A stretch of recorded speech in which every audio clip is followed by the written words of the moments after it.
শিক্ষার্থী বন্ধুরা, এবার যারা এসএসসি পরীক্ষা দিয়েছো তারা তো সামনের রেজাল্ট, যারা সায়েন্স থেকে পরীক্ষা দিয়েছো ইতিমধ্যে তারা হয়তো তোমরা কোচিং এবং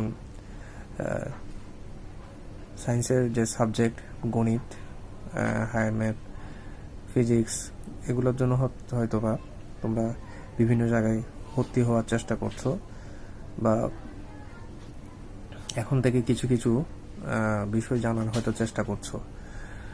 তো এখানে আমি আজকে কিছু ধারণা দিচ্ছি যে আমি আমার কোচিং সেখানে পড়াই সেসব শিক্ষার্থী বন্ধুদের জন্য দিচ্ছি। তোমাদের হায়ার ম্যাথে ফার্স্ট পেপার, যেটা হায়ার ম্যাথ ফার্স্ট পেপারের মধ্যে কি কি অধ্যায় আছে? হায়ার ম্যাথ অধ্যায় আছে বীজগণিত থেকে থাকে ম্যাট্রিক্স ও নির্ণায়ক, আর একটা অধ্যায় আছে পারমুটেশন কম্বাইনেশন, যেটাকে বিন্যাস সমাবেশ বলে আর কি।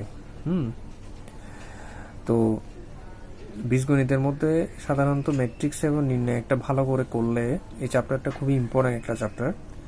এই চ্যাপ্টারটা ভালো করে করলে, এই চ্যাপ্টারটা না করলেও চলে অনেকটা, কারণ হচ্ছে এখান থেকে প্রতি বছরই কোয়েশ্চেন দেয়, বোর্ড কোয়েশ্চেন ম্যাট্রিক্স নির্ণায়ক থেকে। ঠিক আছে, এরপর হচ্ছে ত্রিকোণমিতি হচ্ছে সবচেয়ে বড় চ্যাপ্টার এখানে। এই অধ্যায় 6, অধ্যায় 7, তোমার এই অধ্যায় 7-এর উপরে অনেকগুলো অধ্যায় আছে, সম্ভবত 7.1, 2, 3, 4 এভাবে আর কি। তো এই প্রত্যেকটা অধ্যায় করতে হবে, কারণ সৃজনশীল আসার সময় মিক্সচার মানে ত্রিকোণমিতি ওভাবে আসে আর কি। তবে অধ্যায় 6 খুব বেশি ইম্পর্টেন্ট না, 7টাই বেশি ইম্পর্টেন্ট। এরপর হচ্ছে জ্যামিতি থেকে বৃত্ত এবং সরলরেখা, এই দুটোটা চ্যাপ্টার ইম্পর্টেন্ট। কোয়েশ্চেন করার সময় দুটোটা থেকে করে, সেই জন্য আমাদেরকে দুটোটাই ভালো করে করতে হবে। তো সরলরেখা কিন্তু অনেকগুলো চ্যাপ্টার, বৃত্ত কিন্তু অনেকগুলো চ্যাপ্টার। তো ইন্ডিভিজুয়াল অনেকগুলো চ্যাপ্টার। বৃত্তের মধ্যে যে 3টে চ্যাপ্টার সম্ভবত, এই 3টে চ্যাপ্টারের মধ্যে অনেকগুলো ম্যাথ আছে, সেগুলো করতে হবে। সরলরেখাতেও সেম। ক্যালকুলাস হচ্ছে একটা নতুন জিনিস, যেটা তোমরা আগে কখনো পাও নাই। ক্যালকুলাস কি? এটাতে 2টা পার্ট আছে, একটা হচ্ছে অন্তরীকরণ, একটা যোগজীকরণ। তো ক্যালকুলাস থেকে তো অবশ্যই দেয়, কোয়েশ্চেন থাকবে 2টা দেয়, অনেক সময় 3টা কোয়েশ্চেনও দেয়। তো অন্তরীকরণ থেকে একটা কোয়েশ্চেন থাকবে সৃজনশীল, আর একটা যোগজীকরণ থেকে থাকবে। তো এগুলো আমাদেরকে করতে হবে, কারণ ক্যালকুলাস হচ্ছে এই হায়ার ম্যাথের ফার্স্ট পেপারের এক প্রধান অংশ।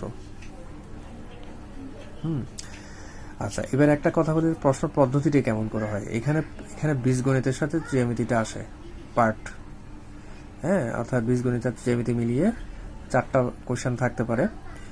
তো কারণ এখানে তো প্রশ্ন পদ্ধতি অনেক সময় পরিবর্তন করে, কিন্তু এটুকু এখন আছে যে যেটা আছে বর্তমান যেটা আসে বীজগণিত, এখন জ্যামিতি থেকে একটা পার্টে কোয়েশ্চেন থাকবে, আর এদিকে পার্ট বিতে থাকবে ত্রিকোণমিতি ক্যালকুলাস থেকে। এই জন্য তোমাদেরকে এমনভাবে কোয়েশ্চেন চ্যাপ্টার বাছাই করতে হবে যে কোনো পার্ট থেকে মানে ছাড়া যাবে না। সর্বনিম্ন 5, যেহেতু আমাকে 5টা আনসার দিতে হবে, তো আমাকে 2টা মিলিয়ে কিন্তু 5টা আনসার দিতে হবে। তো যে কোনো একটা পার্টের উপর আমার কিন্তু প্রেশার থাকবে, সেটা তোমাকে চুজ করতে হবে প্রেশারটা কোনটাতে দিবে। আর এই জন্য আমি বলবো যে শুরু থেকে, এখন থেকে তোমরা পড়াটা স্টার্ট করো। যাদের কনফিডেন্স আছে যে A+ পাবো এসএসসিতে বা একটা ভালো রেজাল্ট আসবে, তা আমি বলবো যে শীঘ্রই তোমাদের এই কোর্সটা শুরু করে দেওয়া উচিত।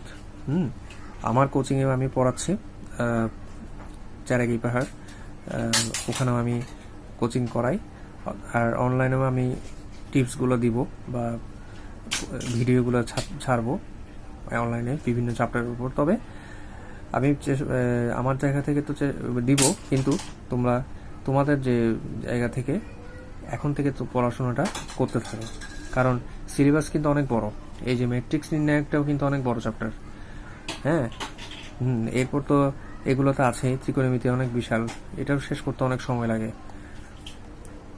এটা আর কি। তা আজকে আমি মোটা দাগে একটা ধারণা দিলাম তোমাদেরকে। ধন্যবাদ।